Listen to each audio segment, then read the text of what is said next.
நான் ஒரு கேள்வி கேட்க விரும்புகிறேன். சூரா ஆலா இம்ரான் வசனம் 50 இயேசுவின் போதனைகளை பின்பற்றுங்கள் என்பதாக சொல்லுகிறது. இதை யாரும் செய்வதில்லையே, ஏன்? தயவு செய்து உங்கள் பெயரை கூறுங்கள். ஸ்காத்தலின். சகோதரி கேட்கிறார், திருக்குரானில் சூரா ஆல இம்ரான் அத்தியாயம் 3 வசனம் 50 இயேசு கிறிஸ்துவின் போதனைகளை பின்பற்ற வேண்டும் என்று சொல்லப்பட்டிருக்கிறது. மேலும் அநேக வசனங்களில் இயேசு கிறிஸ்து அவருக்கு சாந்தி உண்டாகட்டும், அவர் மீது நம்பிக்கை கொள்ள வேண்டும் என்று சொல்லப்பட்டிருக்கிறது. கிறிஸ்தவ மதத்தை தவிர்த்து இயேசு கிறிஸ்து அவருக்கு சாந்தி உண்டாகட்டும், அவர் மீது நம்பிக்கை வைக்கும்படி கூறுகிற ஒரே மார்க்கம் இஸ்லாம் மட்டும்தான். இயேசு கிறிஸ்து அவருக்கு சாந்தி உண்டாகட்டும் அவரை நம்பவில்லை என்றால் அவர் முஸ்லிமாக இருக்க முடியாது. அவர் அல்லாஹ் சுப்ஹானஹு வ தஆலாவின் ஒரு மகத்தான தூதர் என்று நாங்கள் நம்புகிறோம். அவர் மேசியா, மொழிபெயர்த்தால் கிறிஸ்து என்று நம்புகிறோம். அவரது பிறப்பு அற்புதமானது, எந்த ஆணின் சேர்க்கையும் இன்றி அவர் பிறந்தார் என்று நாங்கள் நம்புகிறோம். அநேக கிறிஸ்தவர்களே இதை நம்புவதில்லை. இறைவனின் அனுமதியோடு இறந்தவர்களுக்கு உயிர் கொடுத்தார் என்று நம்புகிறோம். இறைவனின் அனுமதியோடு பிறவி குருடர்களையும் தொழுநோயாளிகளையும் குணப்படுத்தினார் என்று நம்புகிறோம். கிறிஸ்தவர்களும் முஸ்லிம்களும் சகோதரியே ஒரே பாதையில் பயணிக்கிறோம். ஆனால் அந்த பாதை எங்கு பிரிகிறது என்று கேட்கலாம். பாதை எங்கே பிரிகிறது எனில், பல கிறிஸ்தவர்கள் கூறுகிறார்கள் இயேசு கிறிஸ்து அவருக்கு சாந்தி உண்டாகட்டும் கடவுள் தன்மை கொண்டவர் என்றும் தானே சர்வசக்தி வாய்ந்த கடவுள் என்றும் சொல்கிறார் என்கிறார்கள். நீங்கள் பைபிளை படித்தால் எங்கேனும் சரி சந்தேகத்திற்கு இடமளிக்காத எந்த ஒரு குறிப்பும் இல்லை. மொத்த பைபிளிலும் இயேசு கிறிஸ்து அவருக்கு சாந்தி உண்டாகட்டும், நான் தான் கடவுள், என்னை வணங்க வேண்டும் என்று சொன்னதாக குறிப்பில்லை.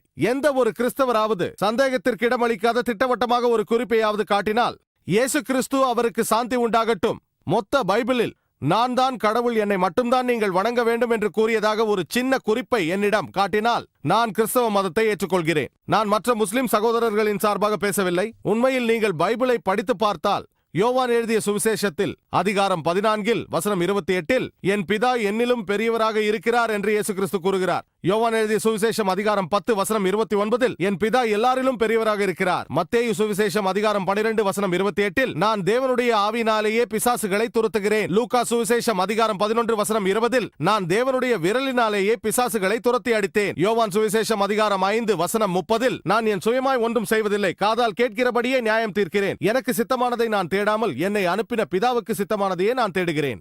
எவன் ஒருவன் என்னுடைய மன இச்சையை நான் பின்பற்றுவதில்லை, இறைவனின் விருப்பப்படியே செய்கிறேன் என்று சொல்பவன் ஒரு முஸ்லிம். இயேசு கிறிஸ்து அவருக்கு சாந்தி உண்டாகட்டும் ஒரு முஸ்லிம். தன்னை கடவுள் என்று அவர் சொல்லிக் கொள்ளவில்லை. இது குறித்து தெளிவாக அப்போஸ்தலர் நடபடிகள் அதிகாரம் 2 வசனம் 22 இஸ்ரவேலரே, நான் சொல்லும் வார்த்தைகளை கேளுங்கள். நீங்கள் அறிந்திருக்கிறபடி நசரேயனாகிய இயேசுவை கொண்டு தேவன் உங்களுக்குள்ளே பல செய்கைகளையும் அற்புதங்களையும் அடையாளங்களையும் நடப்பித்து அவைகளினாலே அவனை உங்களுக்கு வெளிப்படுத்தினான். ஒரு மனிதராகிய நாசரேத்தைச் சேர்ந்த இயேசுவை இறைவன் தேர்ந்தெடுத்து பல ஆச்சரியங்களையும் அற்புதங்களையும் அவர் மூலம் செய்ய வைத்து உங்களுக்கு அறிய தந்தான். ஆகவே இயேசு கிறிஸ்து அவருக்கு சாந்தி உண்டாகட்டும் ஒரு மிக பெரும் சக்தி வாய்ந்த இறை தூதர் என்று நாங்கள் நம்புகிறோம். ஆனால் அவர் கடவுள் அல்ல.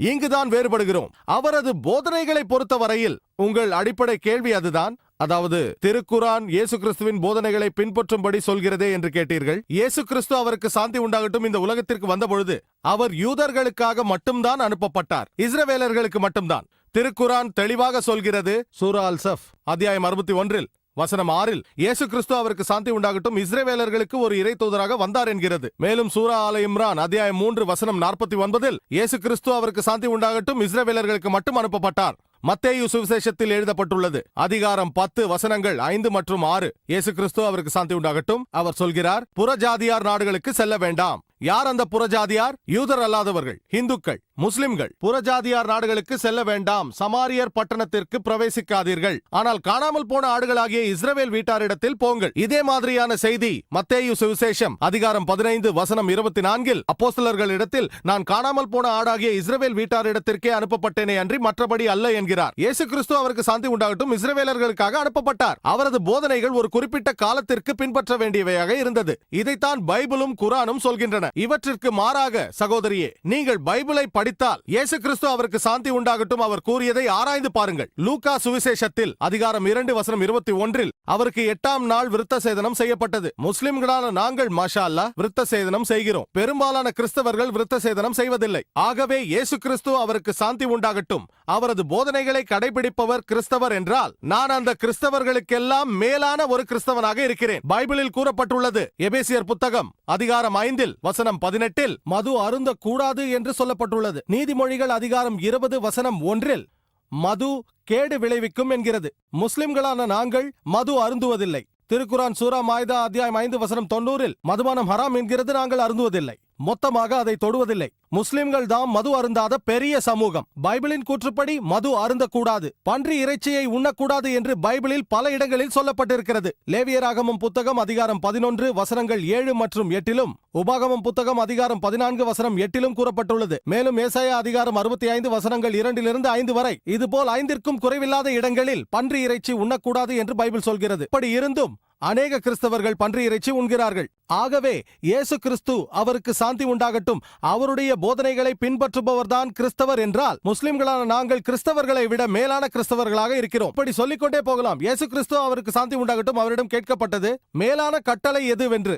மார்க் எழுதிய சுவிசேஷம் அதிகாரம் 12 வசனம் 29 அது சொல்கிறது,